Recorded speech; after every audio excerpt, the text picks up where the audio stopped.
Creepypastas are great, but does anyone have any good, true creepy stories? This happened to a friend of mine. She told me about it a year or so ago.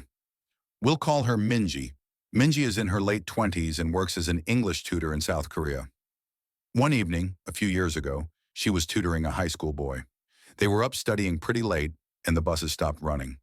Being a long way from his house, the boy asked if he could crash on her floor overnight and get the first bus the next morning.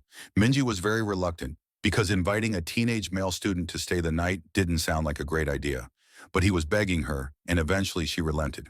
They went back to her one-room apartment, and she got into the bed while he laid a blanket out on the floor, and they both fell asleep. A few hours later, at maybe 2 a.m., the boy wakes Minji up. "I'm really hungry," he says. "Let's go get some food." Minji opens her eyes and looks up at him in disbelief. "Food? Now? It's 2 a.m. Go back to bed." But the student insists, "No, I'm so hungry. Let's eat something now." She tells him that there's some ramen in the kitchen and he can fix himself some. This doesn't satisfy him. He doesn't want ramen. There's a 24-hour place just down the road. Let's go there.